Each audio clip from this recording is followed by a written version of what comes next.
What up, YouTube? It's your boy Banks. And we back in the building, you feel me? It's True Talks. Cause True Talks, alright, let's get straight right into it. So you already know, last night was the opening day of the 2020 playoffs. It was officially at hand. It definitely started and it was a great day. And it's just beautiful to see that because of this bubble situation, we're finally able to get games individually, one at a time. Normally that only happens when the playoffs would start on the Saturday and then the Sunday. And then once it comes back to the Monday, it's back to the evening. But now, because it's the bubble throughout, we got a lot of benefits, basically. We got where every single day is going to be 4 games. And it's just going to be 1:34, 6:30, and 9. You know what I'm saying? So it's just basically what Elite looks like. Then you also have where it's going to be the same the same commentating team does 2 games, and the other commentating team does the other 2 games. So it's just, honestly, this is what Elite looks like when it comes to how it's just set up and the fact that they're all at one location. So they're able to just be a part of a lot of things together, as opposed to, you know what I mean? Where it's like, let's say 3 games are playing at a time, or 2 games are playing at a time. One's at 7, one's at 9:30 or whatever. And then, you know, another one's at like 8. So then NBA TV does the third one, and then ESPN does the same 2 doubleheader, right? Now you got a whole day where they can control and do one, you know, the full 4 games. So it's just Elite at the end of the day, and what Elite looks like. It's just definitely great to see. Now, again, the Raptors are facing the Brooklyn Nets in the first round. If you haven't seen my predictions for just all the Eastern Conference and the Western Conference playoff first round predictions, click my previous videos and you can go ahead and watch that and check that out. You know what I'm saying?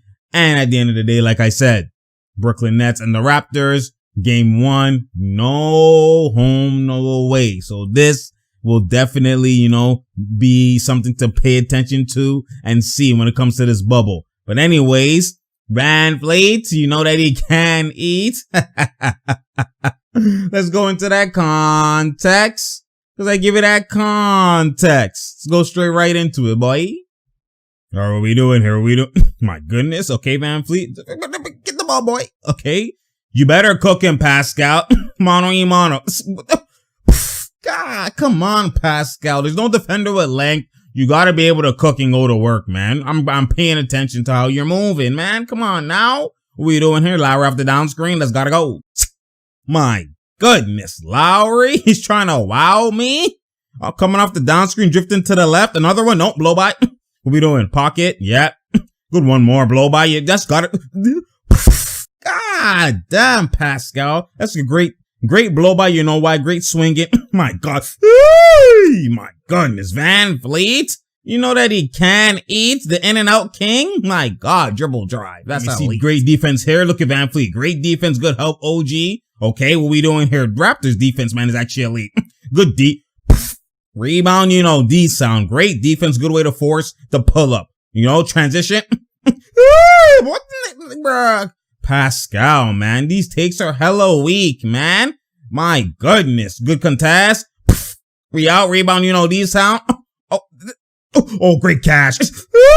Good pass and a great catch. See, I come in the paint. Hey, how many times I gotta get fouled, boy? Like, you can see Lowry's like, great. You can see Lowry clearly with a great pass. My goodness, man.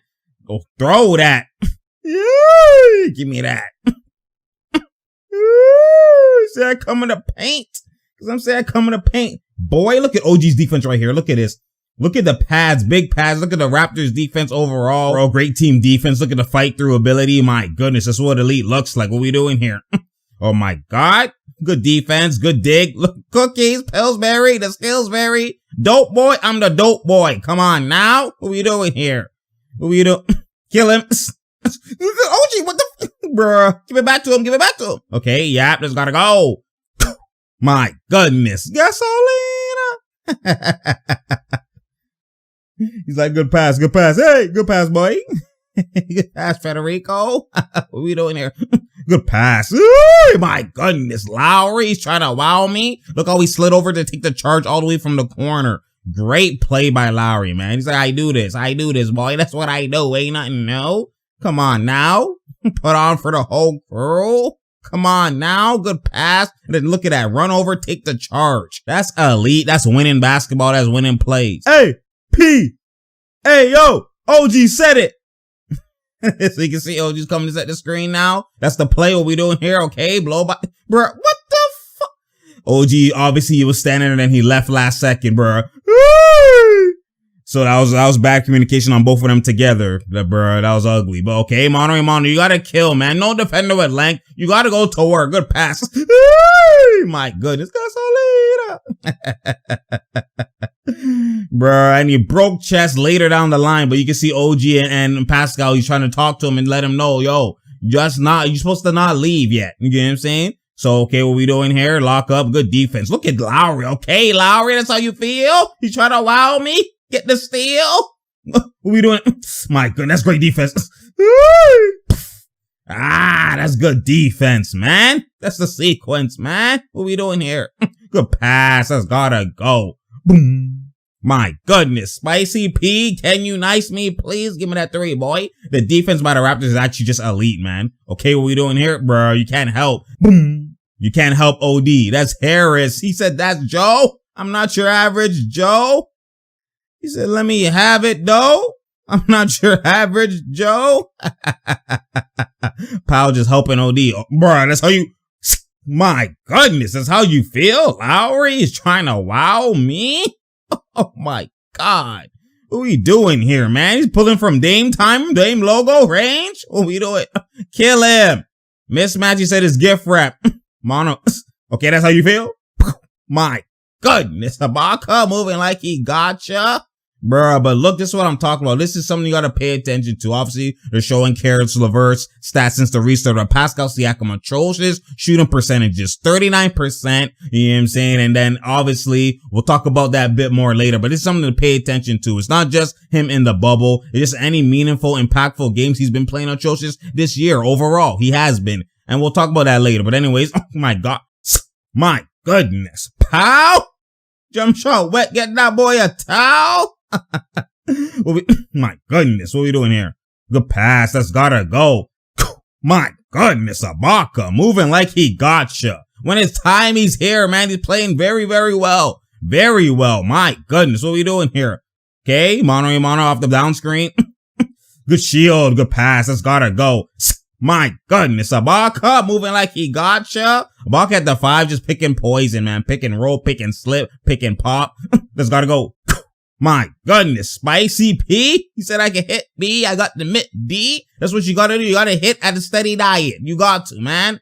What are you doing? Good defense. Good switchability. Oh my goodness. Good defense. Force to travel. You see how they're swinging? Rotating. Multiple efforts. That's what I'm talking about, boy. Come on now. Elite defense by the Raptors. Zone, zone, zone. Up, up, up, tie, up, tie, tie, tie. Stay up. So you can see Ty Johnson is getting up trying to full court press Lowry. Okay, coming off the down screen. What we doing here? Mono e mono. My God, that's how you... My goodness. Lowry's trying to wow me? He's like, what? Is he Dame time now? Is he staff chef? Oh, okay, they coming off the down screen. What we doing here? Good brush. What we doing? Good brush. Good pockets. My goodness, Ibaka moving like he gotcha. My God. Ibaka played very, very well, man, especially to start the game. Look at the blowout. You better show out. Good defense. Good defense. See the rotation? Good defense. Lowry, everybody swinging, helping each other. Help the helper. What we doing, Matt?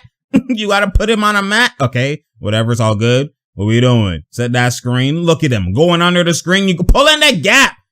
My goodness, that's what I'm talking about. Vanvleet, you know that he can eat. And that's Game Boy on the tender. Look at the blowout. My goodness. Bruh, this is what elite looks like, man. At the end of the day, like, obviously, it was just a blowout, a straight blowout. You know what I'm saying? And at the end of the day, like, obviously they did do a 1-2 comeback, but it's a straight blowout. So as you can see, you know what I mean? Like, it's just, this is game 1. So, you know, I didn't, like, you gotta understand something. I know there's some people who are like, oh my God, that league, we're putting them on notice, or the league this or this, that. Stop sleeping on the Raptors, etc., etc. Listen, keep that same energy for the second round. Like, I know the Raptors, they won. They did what they're supposed to do. You know what I'm saying? They played well. They played with great intensity. They locked up. You know what I'm saying? They held LeVert to obviously be not as high as he was before, scoring high 30s and etc. and all those type of things. But just understand, it's still the Nets without so many plethora of players. You already know. So again, it's still the Nets. So just come back to earth, y'all. Don't be too amped. Be happy that they got the job done. Be happy that they handled business, but don't be too amped where it's like, oh my God, look, now we're going to the conference, we're going to the finals, etc. All this type of things. There's still, you already know, you're facing Boston or the Sixers in the second round. Like, it's gonna be a complete different game. It even might do you damage, the fact that you're facing the Nets first round and you're not in tuned with an actual solid team, while another team is playing a solid team, so they're already in groove. You know what I'm saying? So just pay attention to that. Now, again, Raptors should handle business. You want to congratulate them. And obviously, let's look at the positive things that happen. The positive things that happen with this game is that the defensive intensity that the Raptors bring to the table, as a team collectively, is actually what elite looks like. Their defense just rotating, helping the helper, helter-skelter, you know what I mean? Swinging, extra rotations, second, third, fourth efforts, you know what I'm saying? And they're just always on a string. And that's when you have that type of defense. Not only that, barely getting beat, having good cutoff angles, all that type of things. Like, they're actually playing elite defense. Now, again, you're facing a team that is more limited, but at the end of the day, you still got to attribute it to the defense being hella elite. And you still got to see that at the end of the day, they're still gapping, digging on Karis LeVert and all those type of things, making him think, forcing him to do, to be a playmaker, basically, which he did very good at. He did very well. You know what I'm saying? For his first playoff game, ball handling the whole game, basically running point guard. But at the end of the day, just credit the defense, credit Nick Nurse for using IQ. This is the way we're going to play them until they show me something else. You know what I'm saying? Let everybody else beat you. So now that's another positive, obviously. And then now another positive that definitely we want to look at is the fact that Vanvleet went to work. See me when I work. He went to work with a playoff career high. You know what I'm saying? With his 30 points. First player ever to have 30 and 10 in a playoff game for the Raptors, which is what elite looks like. When you're in that standalone category, you're obviously playing elite. And just when you look at it, like I said, the Raptors go as far as Vanvleet and Lowry actually take them. And it's not said enough that the fact that basically this backcourt is become basically like a poor man's Dame and CJ. Obviously, they're better defensively, but they're weaker offensively than those two. You know what I'm saying? But at the end of the day, they're in that conversation of top backcourts. That's where, like, you have the Steph and Clay, you have the Dame and CJ, you had the John Wall and Bradley Beal. You have Lowry and Vanvleet. You know what I'm saying? You have either they should be in the conversation of top backcourts because they're both even this year averaging 18 plus basically each. You know what I'm saying? 17, 18, 18, 18. So when you look at it from that perspective, they're just definitely a solid backcourt.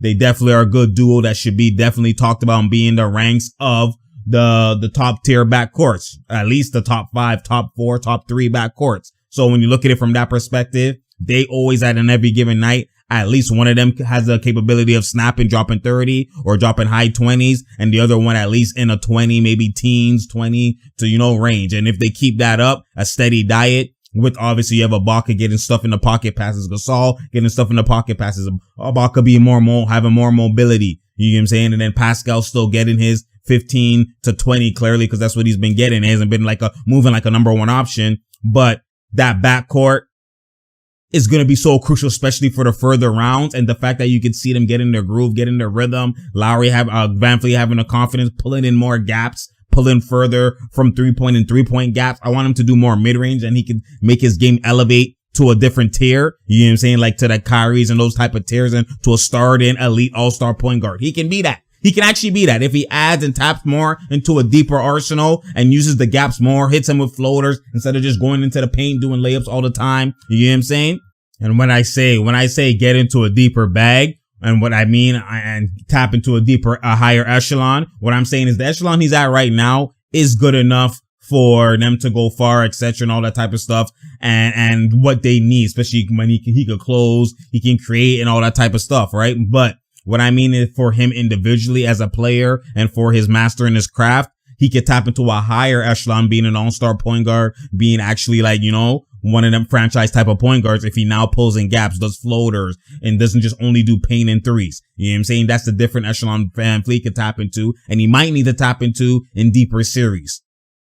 But as for now, him just creating and being aggressive and having no fear, like this, VanVleet is literally the most crucial player on the Raptors. Obviously, heart and soul is Lowry. He does the defense, he does the charges, and does all the little things and stuff like that. But when it comes to the actual big things, VanVleet is actually going to be, he's going to be the guy who actually has close on ability. He has no fear. You know what I'm saying? You've seen what he's done, and it's been different doing it when Kawhi is there, when you have an alpha. You know what I'm saying? And then they draw the attention. Now you're doing it on the back end. But now when you're on the forefront, when they know, okay, we know of VanVleet, we know of Pascal, we know of Lowry, we're game planning for you three. It's different echelon. And now that's what I want to see VanVleet do. And if he could actually do it, I believe he can do it to a certain extent, but to actually live and die by that, we will see in the deeper rounds. But like what I'm saying, positive from this game is seeing him getting comfortable and doing this in a playoffs. And now that you have the bubble where there's no home and away, where sometimes they could struggle, they're always home. We'll see if he could do this and keep it at this moving forward. And you add the fact that they have also championship DNA. They know how to be through adverse situations. Obviously, it's different when the number one guy with you look to your left or your right and he's with you and he's not there. It's different type of championship DNA, but the fact that they've been in those moments, they can actually remember something and go to something and be calm. You know what I'm saying? Because they've had that experience. That's something that is crucial. So when I look at it from that perspective, that's a positive, and it's a great sign to see, especially even Lowry hitting deep threes and all that type of stuff, right? And another positive we could look at is the fact that the Raptors withheld Brooklyn coming back. Brooklyn did make a comeback. Brooklyn did, obviously, cause Raptors, you're up 33. You're going to let your foot off the gas at some point. So the fact that they normally in other situations, especially even with DeRozan, obviously not with Kawhi, but with DeRozan, they would lose that lead. You know what I'm saying? They will lose that lead and it'll be like an actual clutch game to the end. The fact that they withstood it and then hit them with their own punches and kept the game at separation is definitely what elite looks like. I don't like how they let it go to single digits, but I do like how they withstood the punch, you know what I'm saying? And then they actually hit him with a haymaker of their own and extended the lead back to where it was without they put the bench in, whatever the case was. So that's a great sign when it comes to the positive for the Raptors. Now, when you look at the negatives, there's not too many, obviously. But the main negative that I've been looking at, I know y'all gonna be, oh my God, you're so hard on him or whatever, is Bland P. Now, a lot of people are gonna look, and like I showed you when I showed that graphic of him, how he's been since the restart and in the bubble, people are gonna be, oh, he's not gonna have his rhythm in the bubble, all this type of stuff. No, that's not the case. He's also been shooting atrocious. I think he's averaging 20 points. He's shooting 50%, 25 points versus non-playoff teams throughout the whole season.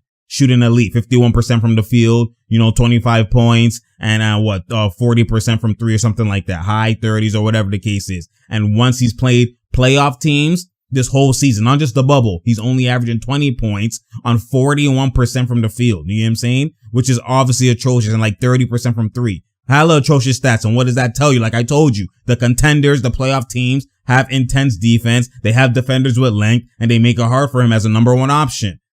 And his palms get sweaty. He moves different. He doesn't move the same. Now, even in the bubble, you've seen now any big game, any game that's actually of serious matter or any stuff like that, he's been moving a hella frail mentally. He's been moving fugazi. He hasn't been doing his takes to just be hella doo-doo. You know what I'm saying? And he's just looking atrocious in that sense when it comes to the number one option. The fact that he's dropped his points per game, he's only averaging 17 in the bubble, like, it's just not a good look. You know what I'm saying? It's just like, and what makes it more scarier, because again, people are going to be, you're being harsh. I'm just looking at him and I'm looking at, again, for me, it's not the misses. I always say that. It's not the misses. It's the fact that you move different when you have weaker guys on you. And then when you have elite guys on you, you don't do the same type of takes. If you're doing the same type of takes, same aggression, same confidence, and you miss, then that's different. But when you move completely different, you're more scared. You're doing one-dimensional takes because okay, this is my only guaranteed take I could do on this guy. I'm not going to do the different bag. So when I see that, I'm definitely like, yo, and not just that, Cause that's one thing.